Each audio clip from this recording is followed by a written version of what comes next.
Hey, what's up, everyone? It's your boy, Rasan Bahati, and I'm here at the first race of the season for myself and actually for the entire team. We did have some guys race uh, earlier in the month of January, but we're out here on this wet Sunday, cold too, at the Roger Milliken Grand Prix. Just a little backstory. Roger was a friend of the family, passed away at a very young age of cancer, and for that reason, not for the reason that he passed away of cancer, but because he was such a instrumental guy in my cycling career, I always want to support this event. So, what you're looking at now are the closing laps. Honestly, the race wasn't that dynamic, I guess you could say. I ended up off the front for 3 laps by accident, which ended up being a really good thing because I hadn't ridden for about 4 days and had a long night Saturday night, and it helped open my legs up. So Rider 202 is new to the team. That's Jason. I'm not even going to butcher his last name, but I should know how to pronounce it. That's one thing I would work on. He has been a proven rider in the SoCal scene for some years, so it was nice that he wanted to join forces with us. So the big screen, what you're looking at in the middle, is my camera. That's my point of view. And then, as you can see, the top left is Sean Bagley's camera. And he's working on his second race, but I watched his YouTube video, and it was actually pretty interesting to see what was going on behind me.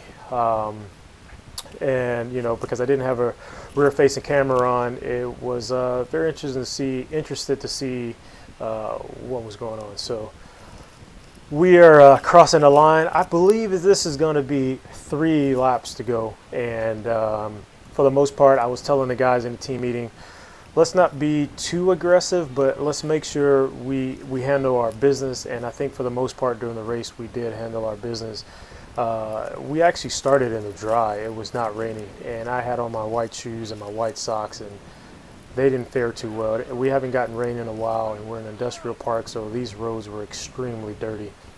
Everyone had gunk and like mud and whatever it was all over their face and their bikes. As a matter of fact, I need to clean my bike, and that was Sunday. So this part of the course is downhill, and a little sweep and turn. You could see Monster Media coming inside, kind of unnecessary at this moment because you got to be able to make it to the finish. If you end up on the ground, you're not going to make it to the finish, right? So at this point, you know, he's in the gutter right there. It's really, I don't know, whatever, to each his own. But, you know, as old guys, I think we should be a little bit more laxed. He's one of the younger old guys, just like I was a couple years ago. I'm on the verge of aging out of the 35 plus. I believe Ronnie is probably first or second year 35 plus. So you just saw my ex-teammate, actually, Jason Midoff, attack up the left, and he's going to try to roll away from us. I make a joke about it. It's kind of funny, but it's not really a joke. You know, when he was on our team, he had every opportunity to win because you have guys like myself and Sharon who won't chase him down. But now that he's not our teammate, he's going to have a hard time, in my opinion, winning anything that we're in, but just because we want to win, and he's not on our side anymore. Still friends, but just when it comes to bike racing, we're going to have to chase him down, and so I think it's going to be very difficult for him to get a win, as long as we're in the race. So maybe that'll light some fire under his ass, and he'll ride a little bit more aggressive. We'll see, because I'm always looking for some good competition. So. Yeah, that was 2 laps to go. So at this time, you can see the speeds are picking up on this downhill. It's not as slick as it was about 30 minutes ago. So you see I'm coasting at 31 miles an hour. Just to my left is the series leader. That's Rigo Mesa.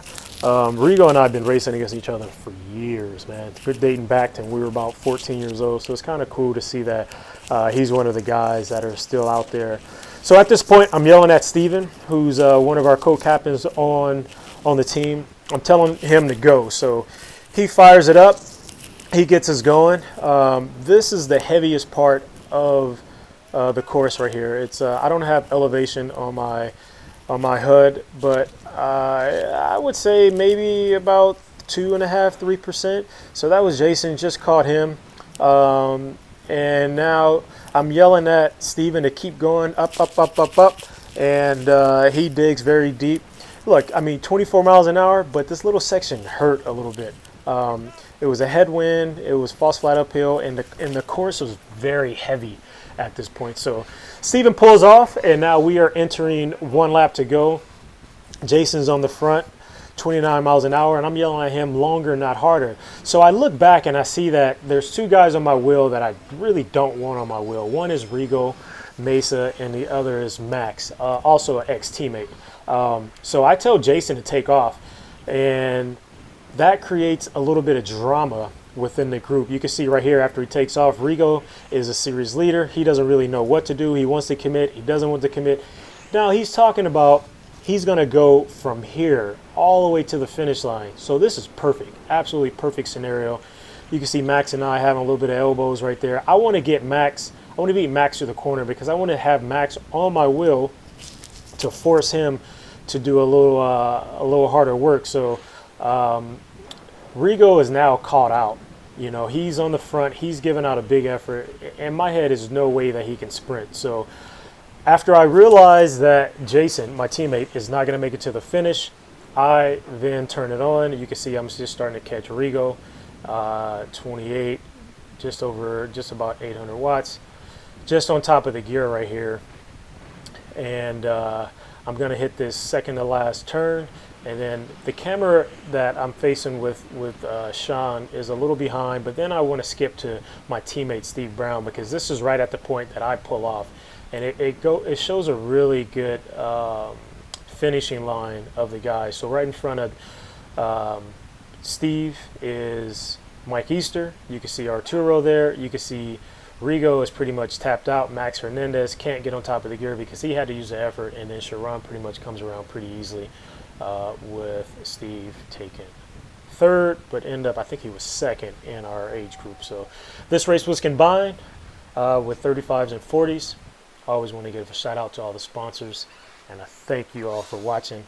I plan to do more of these for the season. Remember to follow me on Facebook, Instagram, Twitter, and of course follow me on YouTube. Click that bell so you get notifications. All right, peace.